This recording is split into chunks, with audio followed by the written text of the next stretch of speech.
Hello everyone, welcome back to Cambridge Group.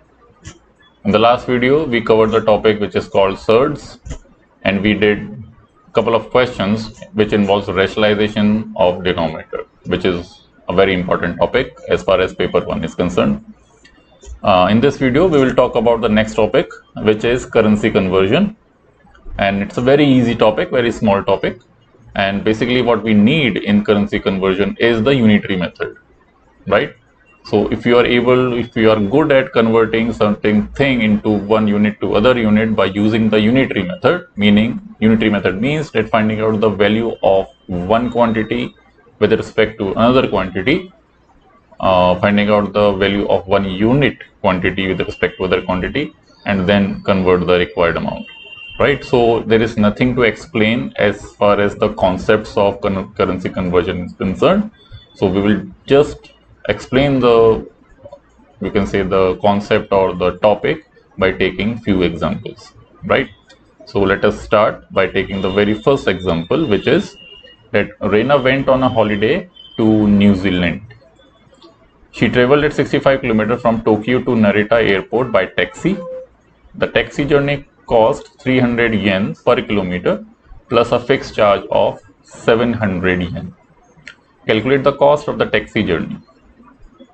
Right, so I think in the first part there is nothing as far as currency conversion is concerned. So we just need to find out the total cost in yen. So we have the total kilometers traveled as 65.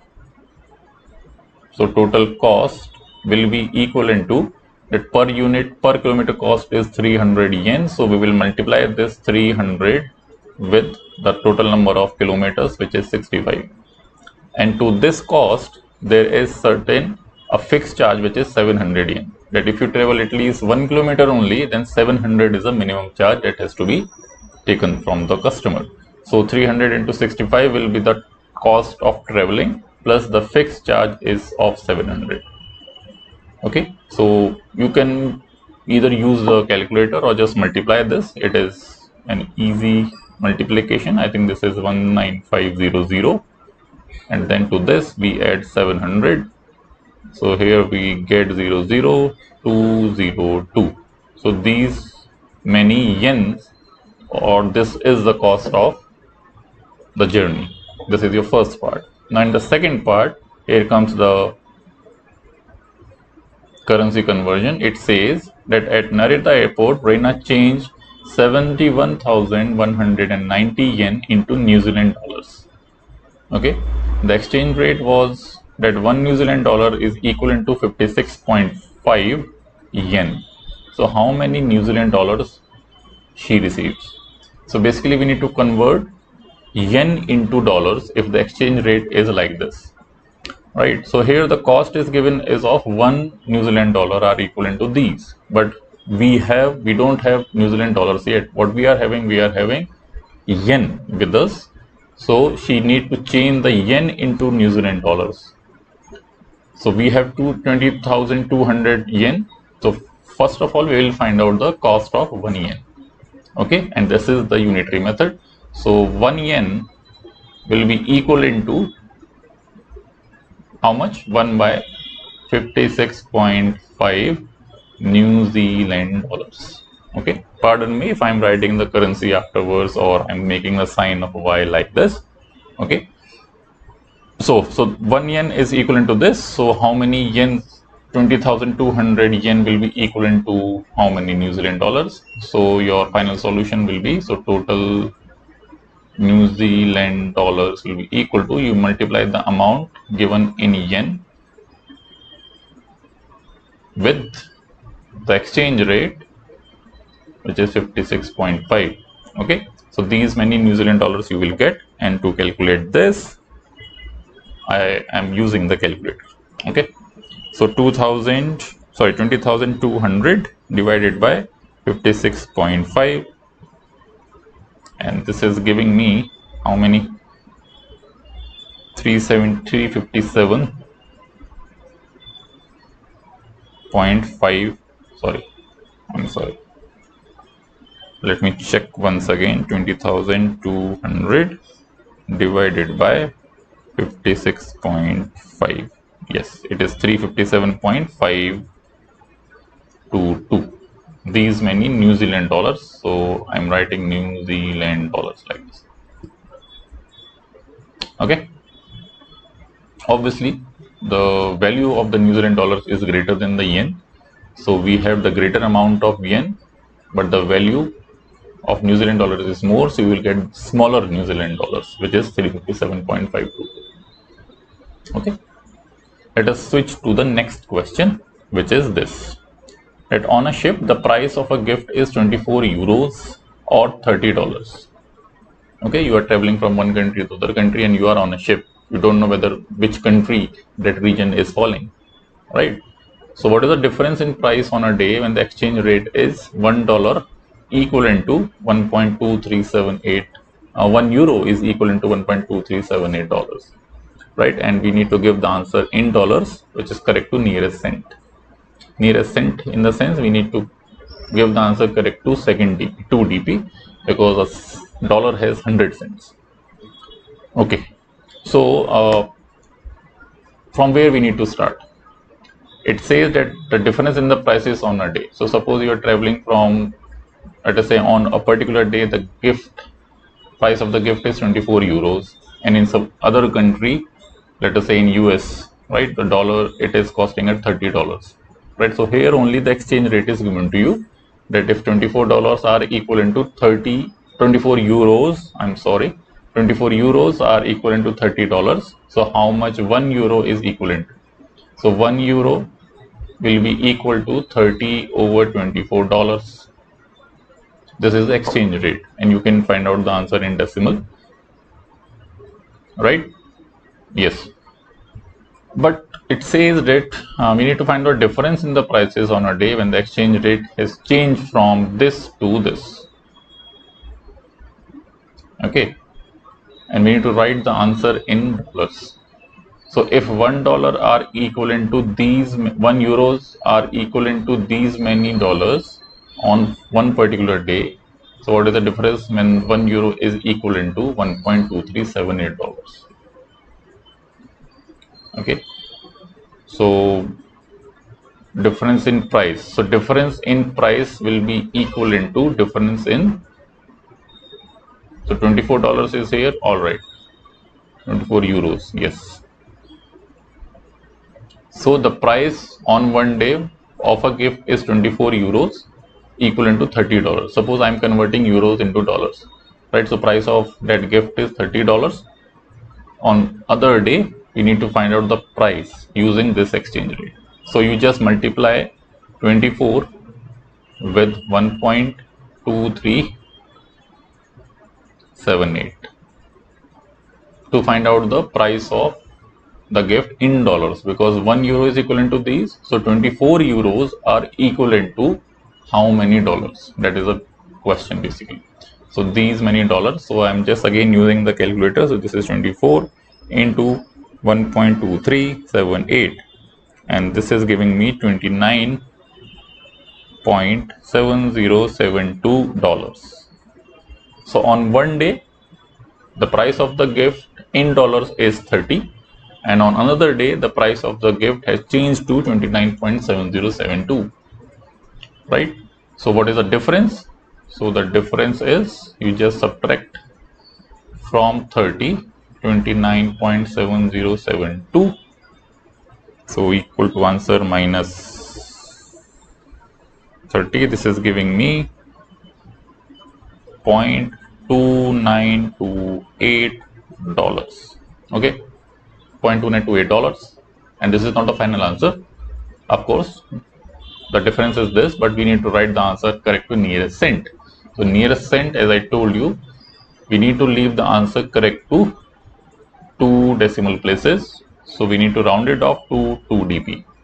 So here it is $0.29. So next value is 2, which will be rounded to just 0.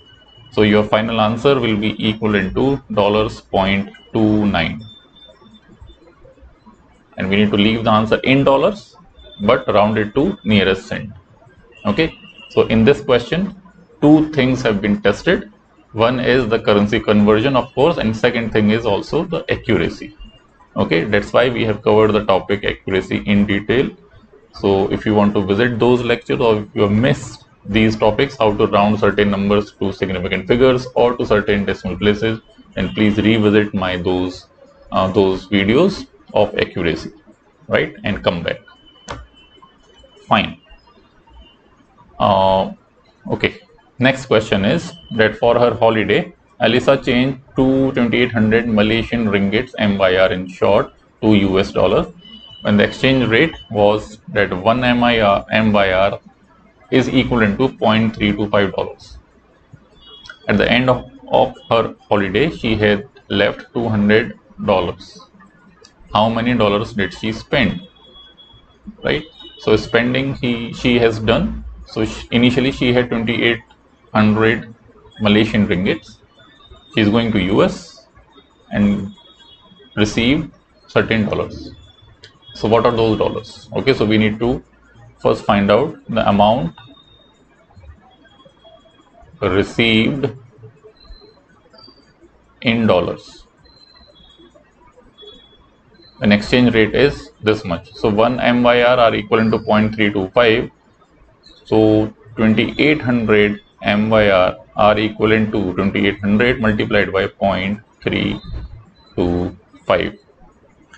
So we have 2800 into 0.325 giving me 910 MYR. Okay. Now at the end of her holiday, she had $210 left. Okay, so how much she spent? So amount spent is equal to whatever initial MYR she had, not MYR, I'm sorry, this is dollars. So whatever dollars she had initially, they were 910. From that, subtract $210, 210, you get $700. Okay, so how many dollars did she spend? She spent $700. Fine. Next is, now she changed the $200 back to MYR. Now she is returning. She needs her own currency. So she needs to convert the dollars back into MYR. So we need to find out the exchange rate if she receives 750 MYR. Okay. So now again she is converting this. So for converting $200, she is getting 750 MYR, right? So for 1 MYR, amount she will get as 210 over 750, right? Because we need to write the answer in dollars. That 1 MYR are equivalent to how many dollars? Okay, so this is 210 divided by 750 is giving me 0.28. So this is dollars 0.28, 1 MYR. So this is the exchange rate when she is returning, and when she was going, the exchange rate was 0.325. Okay, and this is the game that is played in stock exchanges, because international currencies are converted to a reference value, to a reference currency, which is dollars, right? And people invest in a stock exchange in dollars also, right? So on one day there is certain exchange rate of any currency of into dollars, and on another day or after 1 month or 2 months, right, they see the graph of the currency which is increasing, so how much money they will make, right? So that's how the profit and loss in spending or investing in currency the people make. Okay, fine. So let us do one more question. The table shows how the dollar to euro conversion rate changed during one day. And this is exactly the question that the thing I was talking about just now, that we have some exchange rate of euros, $1 into euros on a particular day, starting from 10 a.m. to 4 p.m. when the market closes. So the Khalil changed $500 into euros. So Khalil was investing in euros, right? And he had $500. So how many more euros will Khalil receive if he change his money at the highest rate compared to the lowest rate? So as you can see here that at 10 o'clock at 10 a.m. in the morning, market opened at 1.3311 euros. Then at 11 it increases slightly, then it reduces, and again it reduces, and like that, and it closes at 1.3401. And I suppose this is the highest one, right? So it says that how many more euros will Khalil receive if he is converting the dollars into euros. So basically, first he is converting $500 into some amount in euros according to the exchange rate, which is the minimum one we need to pick up. And then same $500 I am exchanging or converting into euros by taking the maximum rate. Okay, and from that, if this is I'm calling as A, this is I'm calling as the amount B, I need to find out the difference between these two. Okay, there are two ways to do this. One is you multiply separately, find out the amount separately, that amount A, by exchanging 500 with the minimum one. So we need to look for the minimum, which is I think it is 1.3199 at 1300 hours, and the maximum is 1.3401 at 1600 hours. So we find out the amount separately by multiplying this by 500, and then again multiplying this by 500, the maximum, take the difference. And second thing we can do is, if we have to make the difference, so why not first take the difference in the currency rate and then multiply by the amount, because the same amount we are multiplying. 500 we are multiplying by this, and then subtracting that 500 multiplied by this. So why not first take the difference of the currency rates, exchange rates, and then multiply 500 afterwards? I think that is more feasible. So the required amount you can write is equal to 500 multiplied by taking the difference of the highest 1.3401 minus 1.3199. So this is equivalent to 500 into 1.3401 minus 1.3199. This is 0.0202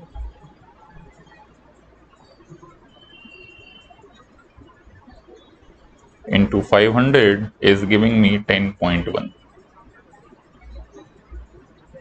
This is what amount? This is the euros. So how many more euros will Khalil receive? So he will receive 10 euros. So for example, Khalil invested whatever amount he had, $500, at 1 o'clock, at 1 p.m. And as the market closes, he take out his money, and when the exchange rate was 1.3401. So what profit he has made is of 10 euros, and then converting that euros into dollars and so on. Okay, so if he has to invest, so right away in investing in stock exchanges or in this currency exchange, so he has made 10 euros profit. Okay, fine. So that's it as far as currency conversion is concerned. Very small topic, and all these questions I have taken from past papers.